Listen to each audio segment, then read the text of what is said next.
I was going to ask how many power bloggers there are, but I think there's a few power bloggers. How many people are relatively new bloggers, WordPress, your first WordCamp? Okay, very cool.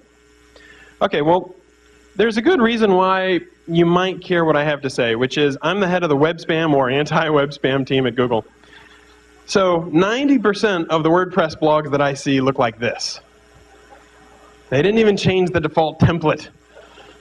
Bastards. Oh.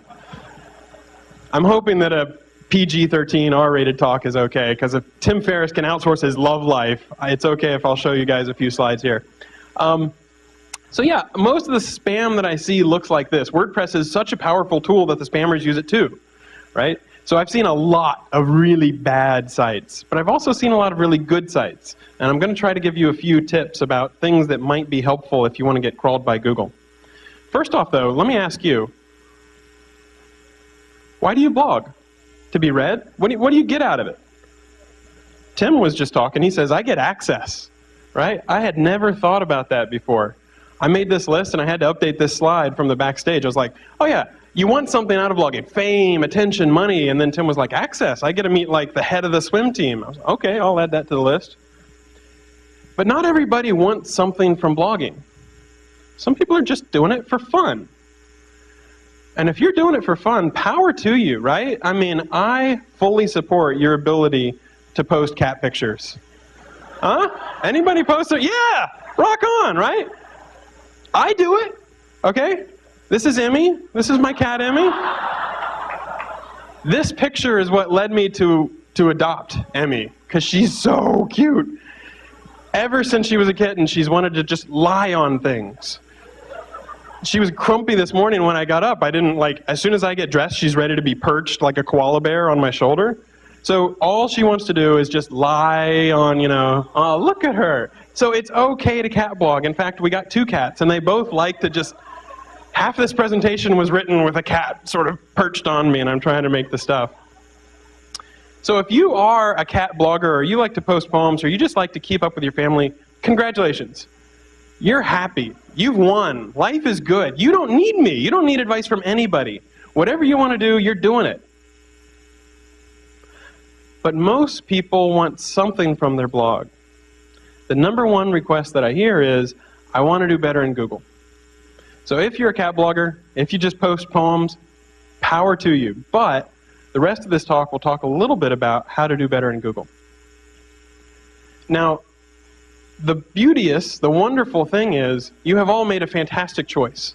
This audience looks very smart, right? I walked in, I was like, not only are they attractive, they're really, really intelligent. Because you're using WordPress, right? WordPress automatically solves a ton of SEO issues. Instead of doing it yourself, you selected WordPress. Now, this is kind of a broad statement. WordPress takes care of 80–90% of search engine optimization. When I say that, what I mean is the mechanics of search engine optimization.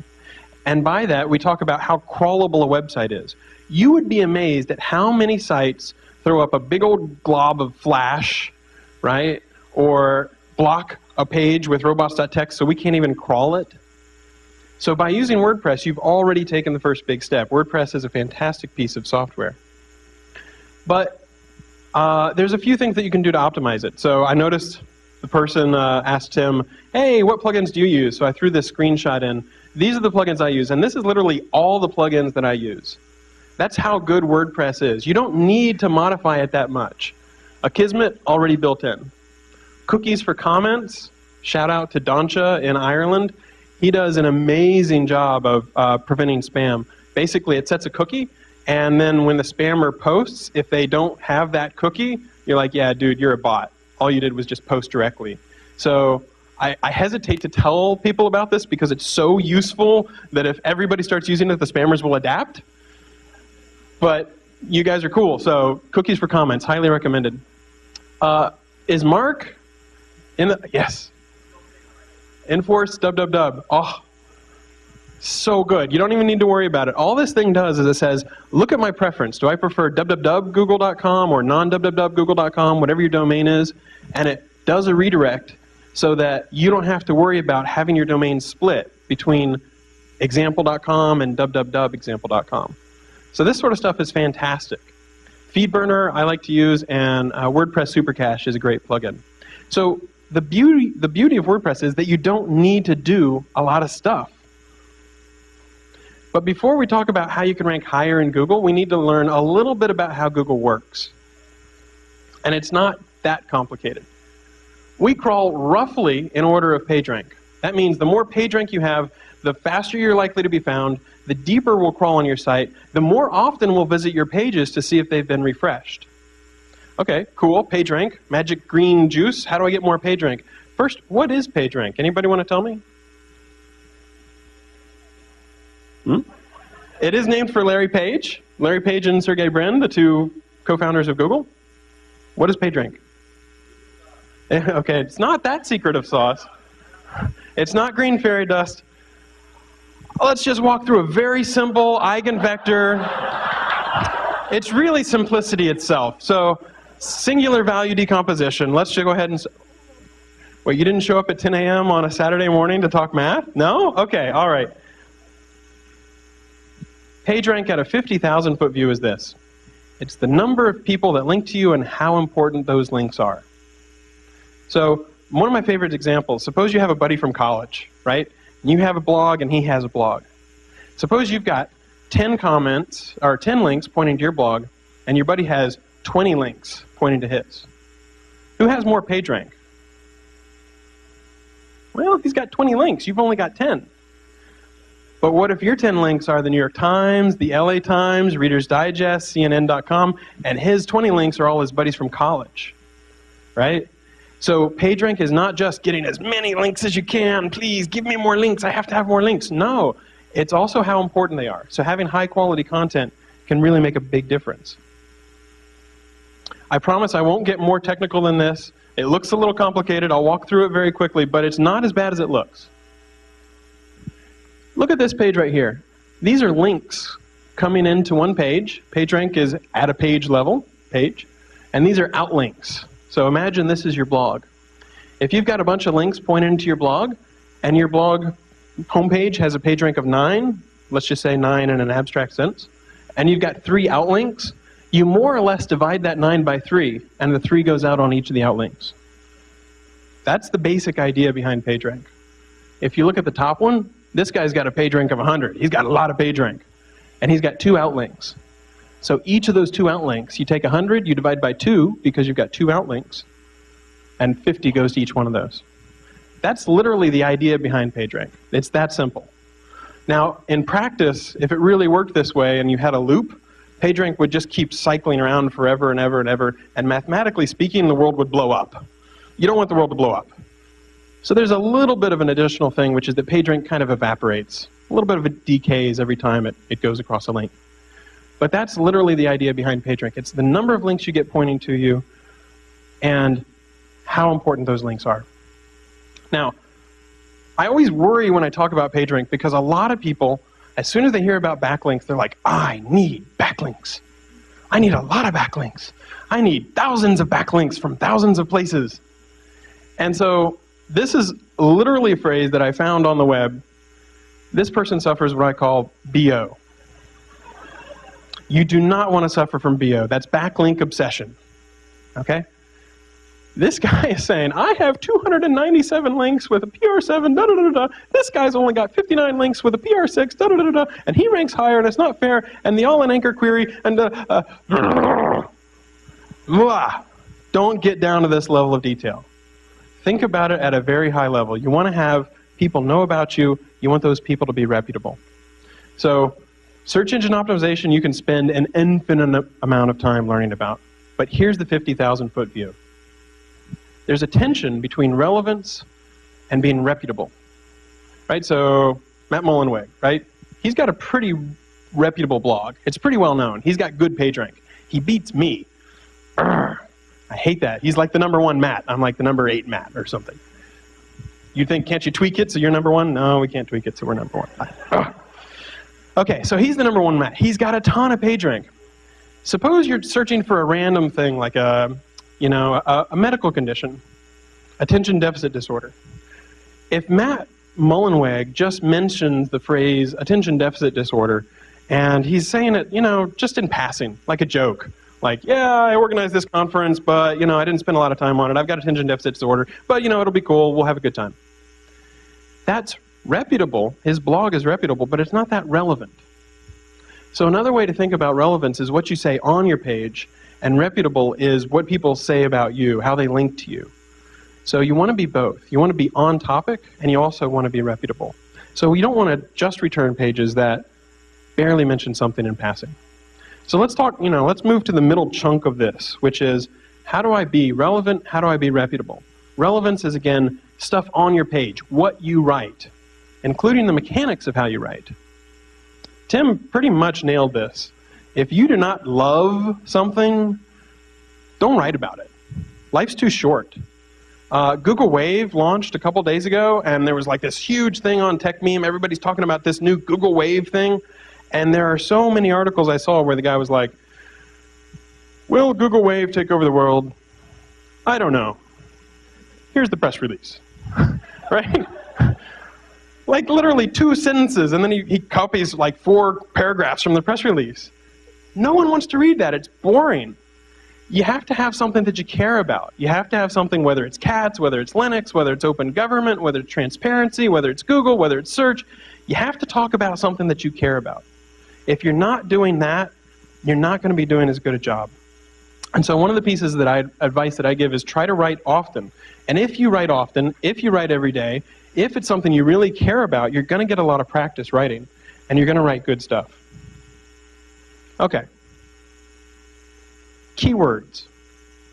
Let's do a little exercise. Matt said earlier today, Matt Mullenweg, that the theme of this conference is getting to know your neighbor.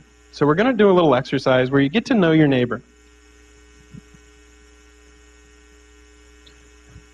I'm holding in my hand a little device. You might have seen them before. You stick them into computers. They store things. Maybe you put your presentation on it. You give it to a friend. She sticks it on her computer. Maybe you're proofreading a friend's paper. You take it.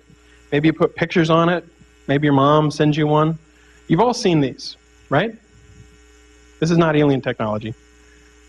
Think in your head, if you were going to go to Google and you were going to type in what this is, prepare your search query. What is this? What is this device? Don't say it out loud. Okay, I'm going to Google. I'm going to go buy one of these. Ooh, it's retractable. Wow, cool. Now, turn to the person next to you and compare notes. Literally, take a minute and say, what would you search for on Google and what would I search for on Google? I'll wait.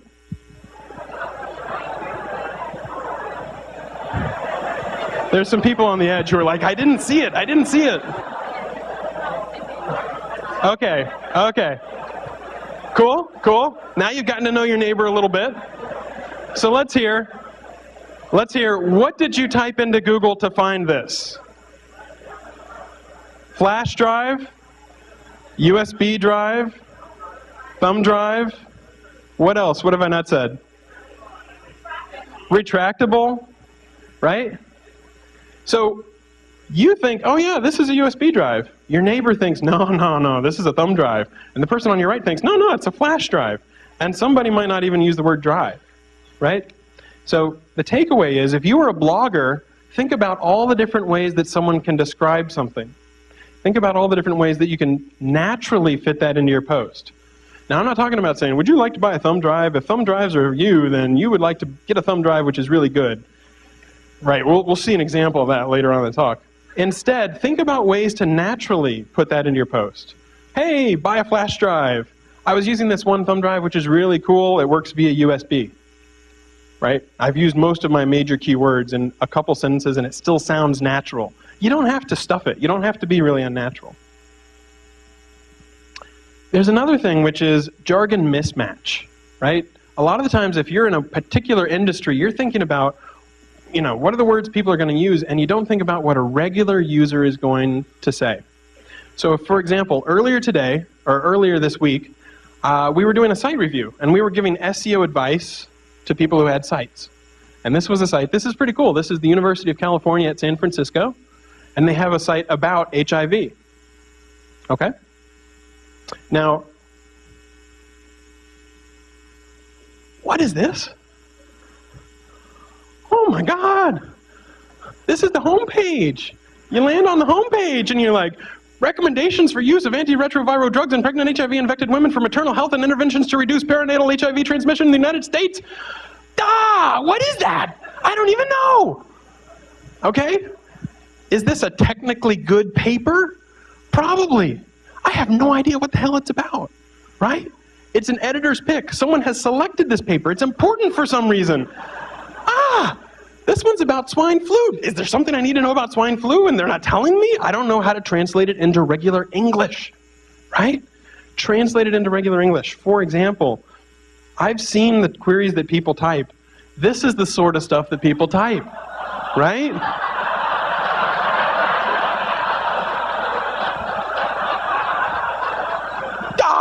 Do I have AIDS? I don't know, right?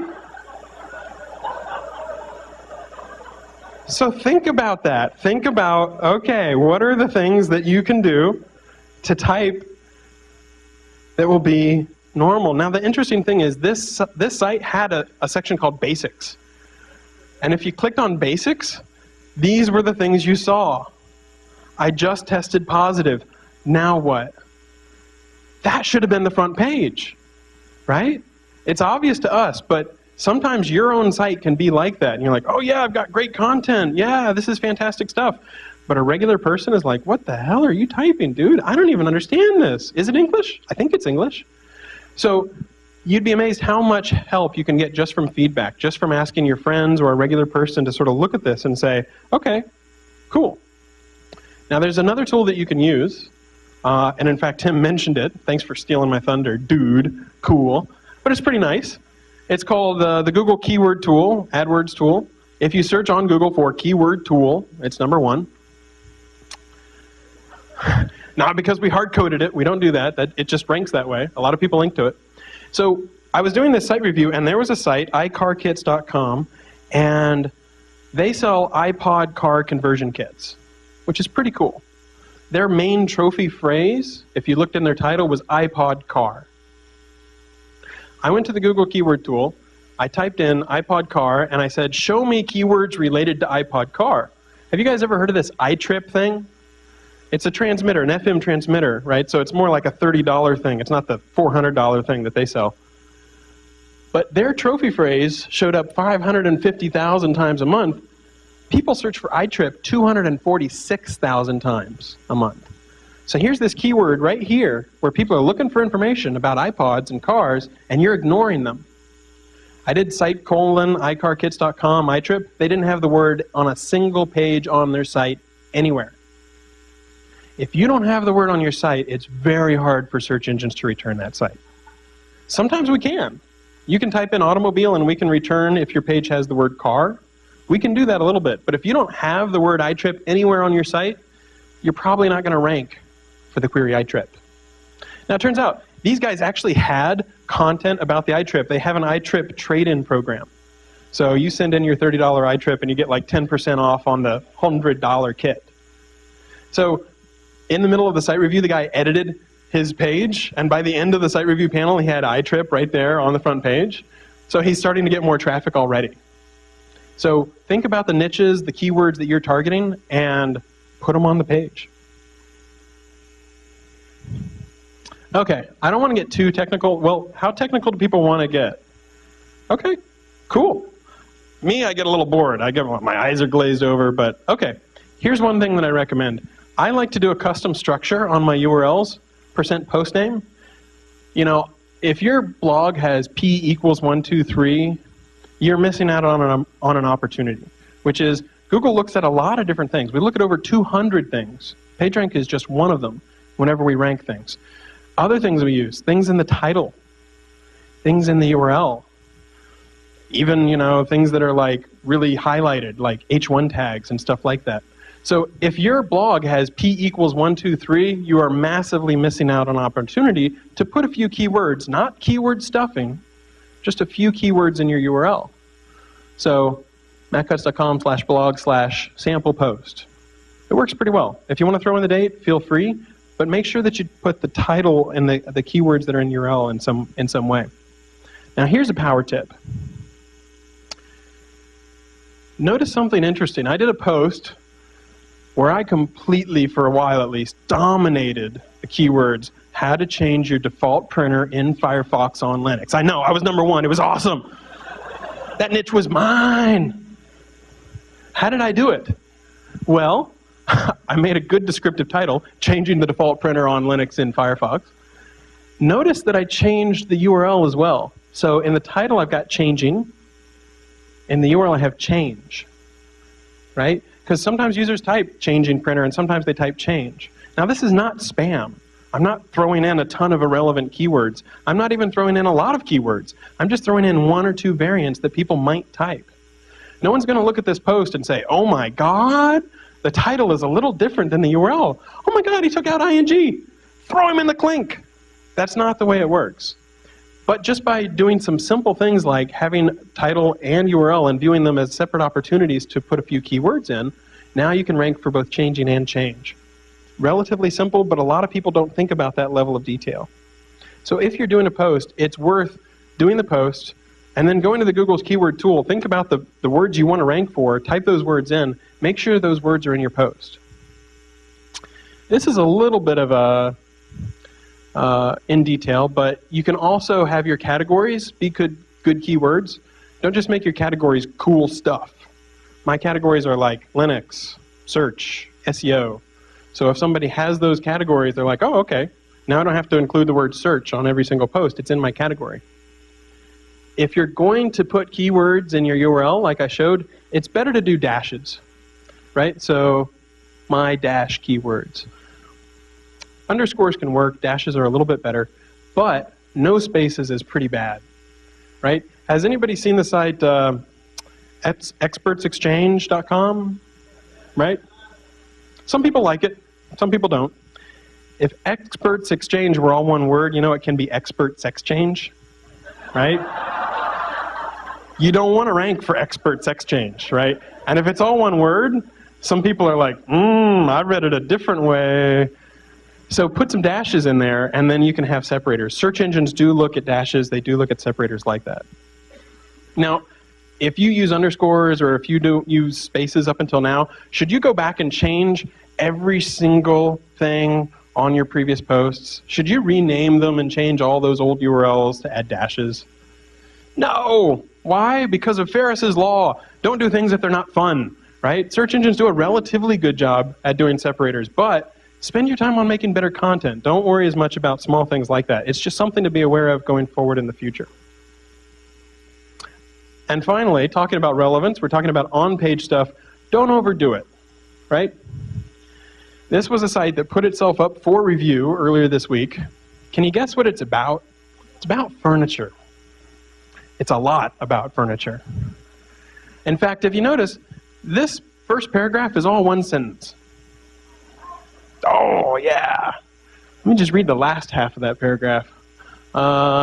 Manufacturing and offering for sale innovative modern furniture and antique wood furniture made according to our valued customers' esteemed order and requirements of home furniture, hotel furniture, as well as office furniture for the use of indoor furniture and outdoor furniture purposes. Furniture, furniture, furniture, furniture, right? You've ever seen Brian Regan? He just goes crazy. Like, you can overdo it.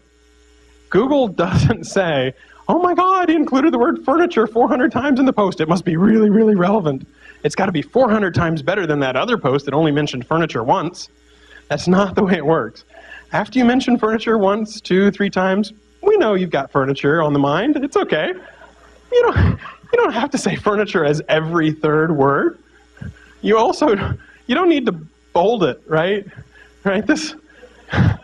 Oh man, users don't like this, believe it or not. Other things that this site did, they rattan. You've heard of rattan furniture? At some point they misspelled it as rotten furniture. Right? Yeah, well, judging from the website, I don't know.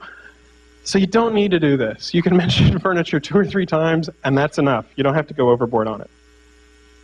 Okay, so to sum up, on page, being relevant, being on topic, talking about the things you care about, find something you care about, and as a result, you'll write about it more often, which gives more material that search engines can find. And pay attention to the mechanics, some of the small things that I've mentioned, but don't overdo it, right? If you're reading it aloud and it sounds stilted, you're overdoing it. If you give it to a friend and you notice your friend is like sneering or raising their eyebrow, you're overdoing it. Okay, so that's half the battle. Now let's talk about how do you gain a reputation? How do you get to be more known? How do you get more page rank, more people linking to you? Be interesting.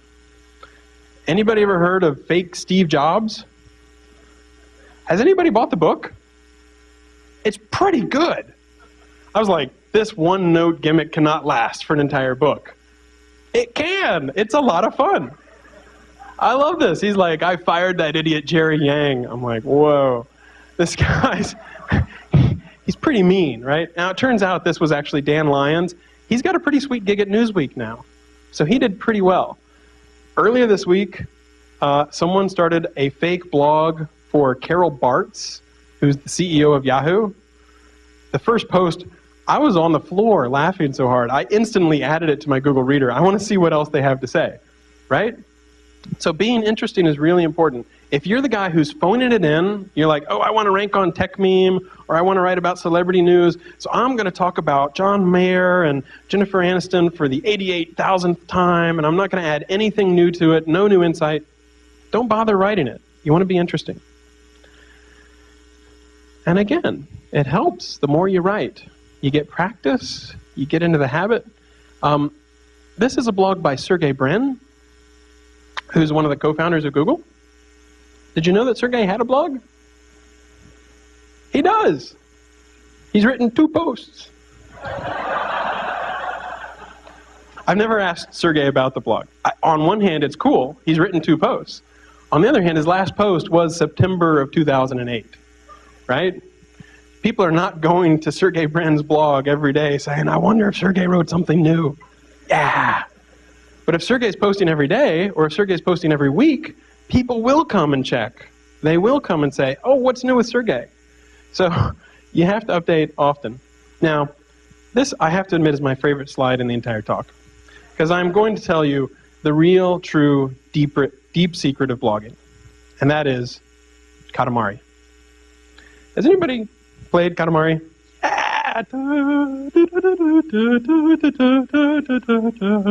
Okay, what is Katamari? It's a Japanese game where you play the prince. And the prince starts out, and he's got a little Katamari that's 5 centimeters tall. And he rolls up things. He can roll up paper clips. He can roll up stamps and coins. Eventually, he can roll up bigger stuff. He can roll up gum. He can roll up a wooden block. And when you're done, you have a Katamari hundreds of meters tall, and you can roll up islands and the earth and buildings. And you hear these people scream when you roll up the buildings. Ay-ya! It's awesome. I love Katamari. I think a lot of people play it stoned. I play it perfectly sober. I do. Straight edge. Okay, the Katamari philosophy is this. Start small. Start in a niche where you can do well. And that might be a very small niche. It might be the change the default Firefox printer on Linux niche.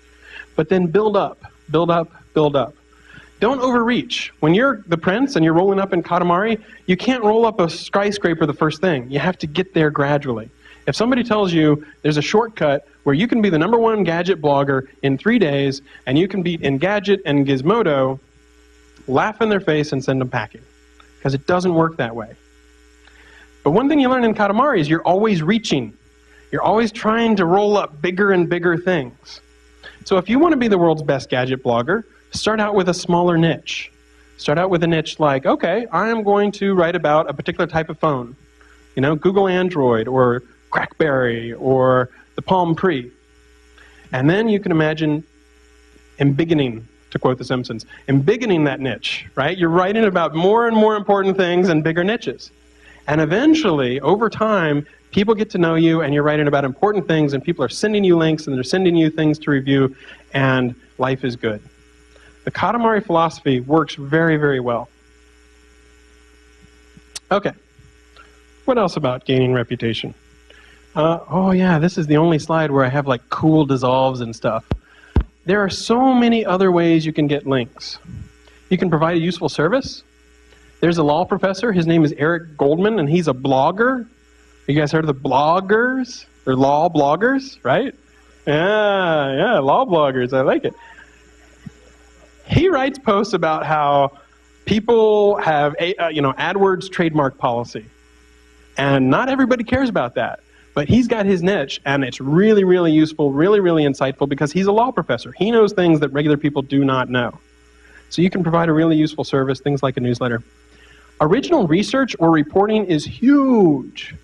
There's a guy who writes about search. His name is Danny Sullivan. He's very respected because he's written about search for 10 years. And one thing he did is he just looked at what is the spam level on Gmail, Yahoo, and Hotmail. And for a month, he tracked all of the spam that he got, which would be the most annoying thing in the world to do. Right?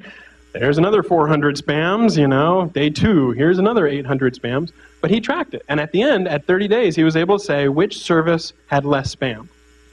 It was Gmail. Woo, yay! But that was great original research. Anybody could have done it. Anybody could have counted their spam folder and done that analysis. Have people heard of Louis Gray? Yeah, he's a great blogger. One of the ways that he got to be known is he looked at his referrers. And referrers are your search engine logs. This is like, web logs, where people are coming from, where they're visiting from. And he just noticed some strange user agents, like ReadBurner or stuff like this. And then he was like, what the heck is ReadBurner? And then he did a blog post about it, and like 2 days later, the people were like, yeah, we're making a totally new service, and you found us out. And he did that like 3 times in a row. So just by looking at the bots that were visiting his site, he was able to do some really cool stuff. And from there, he just hustled his butt off, which I respect a lot. Lifehacker? Anybody read Lifehacker? I like to call Lifehacker productivity porn, right? Because you spend more time learning how to be productive than the actual productivity that you get. But you read about productivity all the time. It's so cool, like Merlin Mann, these guys. No, the fact is Lifehacker saves you a ton of time because they have these really high-quality tutorials and guides. Creative niche. Man, if you have one good idea, that can carry you so far. Lolcats? Anyone? Yeah? Rock on! I've made lolcats. F my life. One sentence. You should seriously search for all of these on Google and add them to your Google Reader. It's like the best way to burn time in the entire world. F my life is just all these people who, they have sex and then their grandmother walks in and stuff. And one sentence is just like, they write one creative sentence. It's really, really fantastic. Some people can draw. Penny Arcade, they can draw. XKCD, the guy can't really draw. But he's really funny. And he knows a lot of science and technical stuff. He found his creative niche. Open source can be a fantastic way to get links and reputation. Write a good project, people will use it. Case in point, WordPress, right? Tons of people use it. WordPress doesn't need any PageRank. It has amazing amounts of PageRank. Live blogging. Anybody live blogging this? All right, cool. So you guys are probably going to get 3 or 4 links automatically while the rest of us are just sort of sitting back and enjoying ourselves because you're actually writing about what's happening in this session. If you can make it to a session that's interesting, live blog it. If you're lazier than that, you can, 2 days later, you can say either you hated WordCamp or you loved WordCamp. People love lists. So if you give people 11 reasons why WordCamp ruled, create controversy. If you cry wolf too often, if you have too much negative energy, people don't like to read you as much. But it's something you can do. And, Twitter, Facebook, friend feed, there's a lot of people who get to know all these people on various social networks, and it can make a big difference. So I had the pleasure of speaking at WordCamp 2007, and one of my funnier favorite lines was, should you do a podcast? Everybody who's doing a podcast is probably downstairs listening to the other session. But the litmus test I said was, should you do a podcast or should you do a video?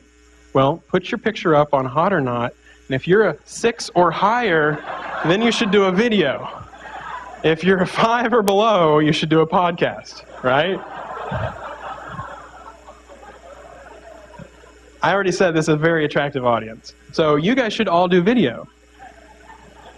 Now, the fact is, these days, a flip is a couple $100, right?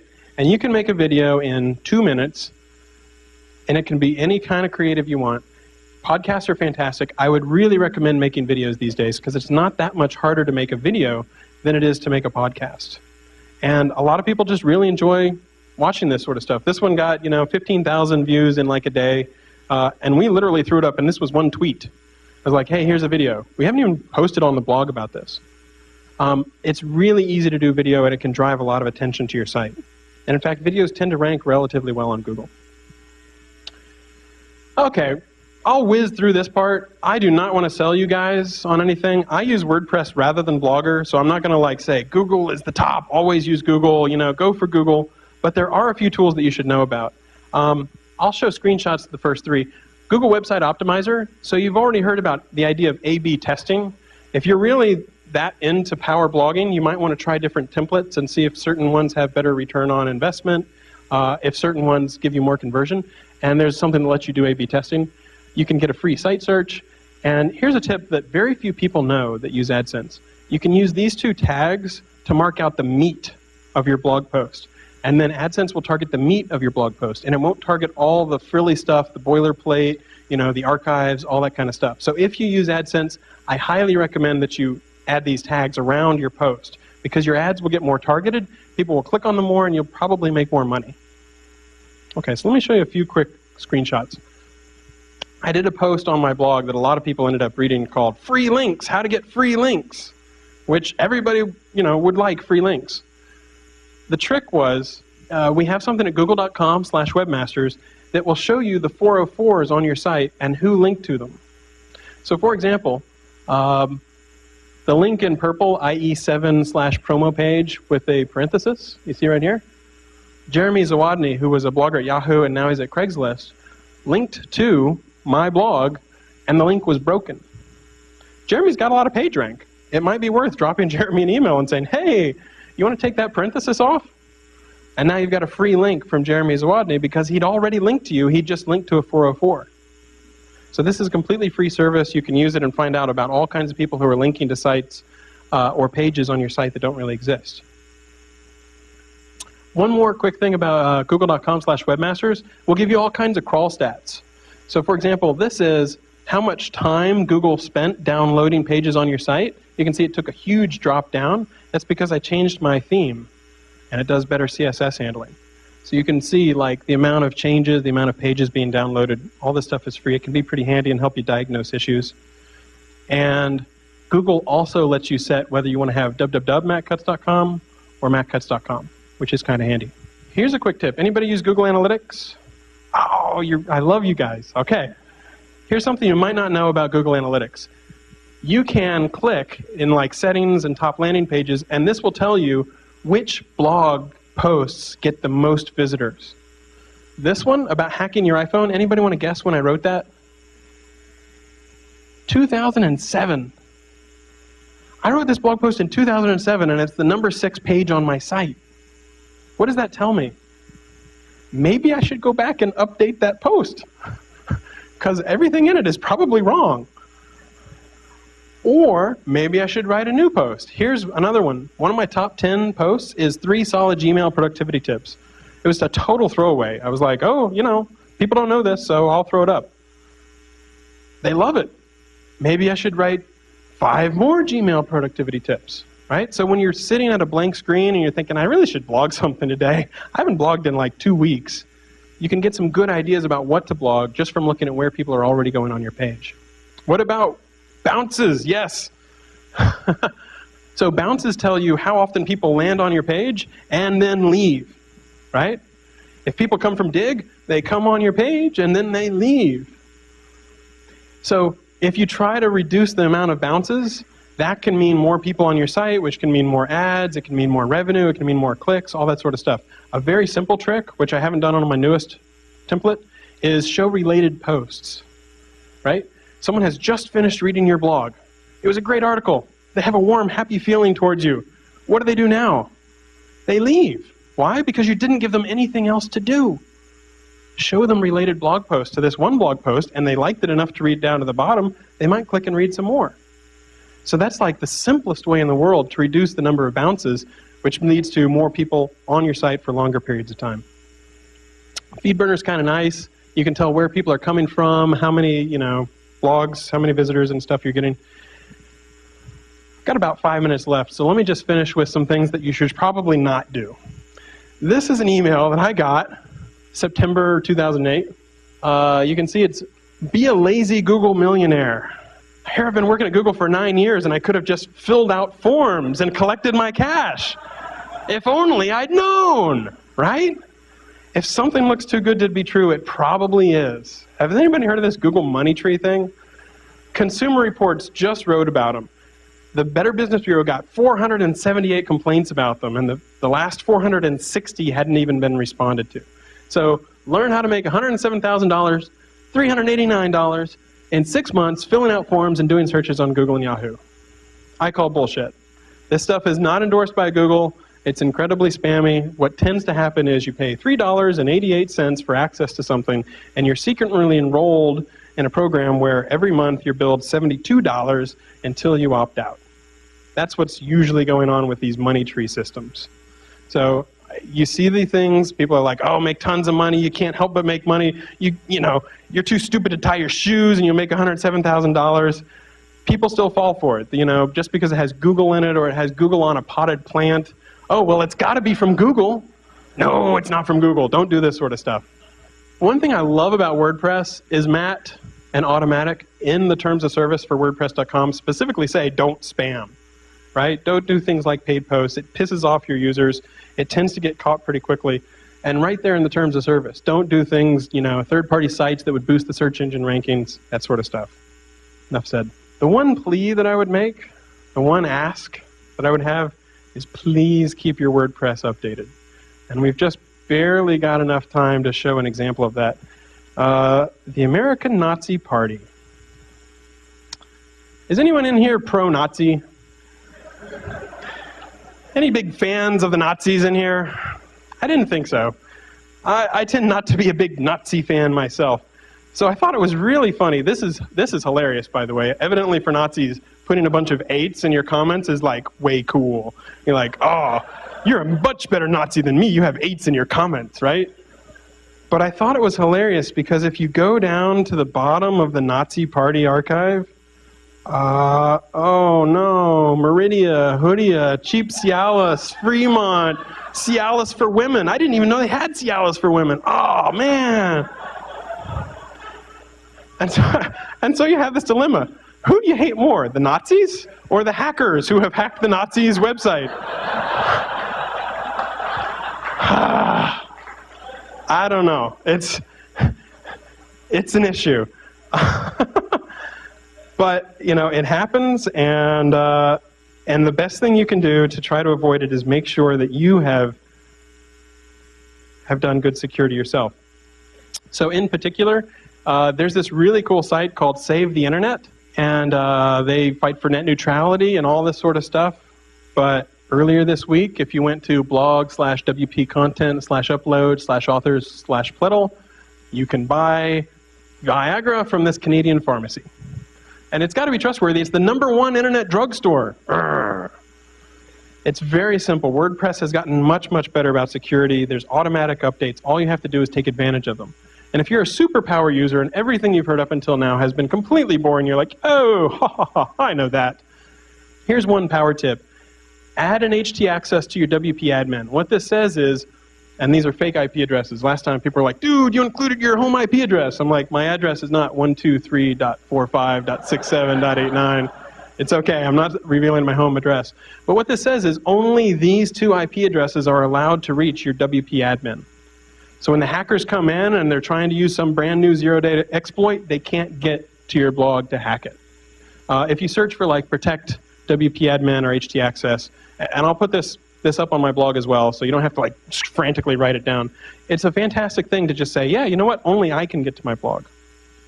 So let me close out by just saying huge thanks to Automatic and WordPress. I was looking back at my talk from 2007, and I had like 6 things on my wish list, and like 3 of them are already done, without me even asking for it. Automatic updates for security, better protection for WP content directory, and rel equals canonical. I haven't even talked about rel equals canonical because you really don't need to know about it. It's a standard that lets you say, given 2 web pages, here's the web page that should be the preferred one in Google. And the folks at Automatic have basically built this in. It's already live on WordPress.com. As I understand, in the core of 2.8, it's coming as well. So you don't have to know anything about it. All you need to know is that you'll do better in search engines because you won't be dividing your page rank between multiple pages. So the Automatic folks and WordPress folks have been fantastic about being receptive. That's it. I'll be around throughout the rest of the day. If anybody has questions, thank you.